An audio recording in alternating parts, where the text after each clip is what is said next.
চা বাগানে অভাব অনটন আছে, এটা যেরকম সত্যি, তেমনি অভাবী মানুষের জন্য সরকারি সাহায্য আছে, এটাও তো সত্যি। কন্যাশ্রীর মতো প্রকল্প রয়েছে আমাদের রাজ্যে, রূপশ্রীর মতো প্রকল্প রয়েছে।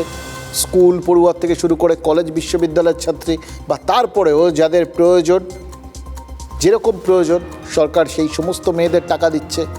বিয়ে হয়ে গেল লক্ষ্মীর ভাণ্ডারের মতো প্রকল্প রয়েছে, যাতে মহিলাদের হাত খালি না থাকে। একের পর এক প্রকল্প। কিন্তু এই সমস্ত প্রকল্পের কথা বাদ দিন, 2015 সালে রুগ্ন আর বন্ধ চা বাগানের জন্য 100 কোটি টাকার প্রকল্প ঘোষণা করেছিল রাজ্য সরকার।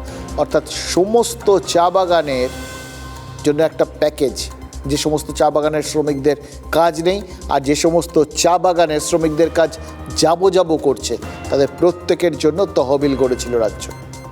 10 বছরে সেই তহবিলের টাকা পয়সা নিশ্চয়ই চা শ্রমিকরা পেয়েছেন, উপকৃত হয়েছেন।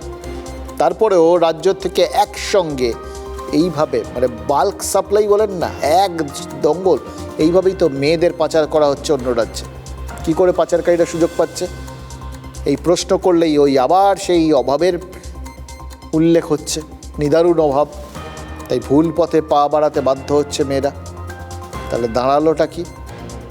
সরকারি প্রকল্পগুলোয় কি কাজ হচ্ছে না, নাকি সরকারি প্রকল্প সব জায়গায় সমানভাবে পৌঁছচ্ছে না?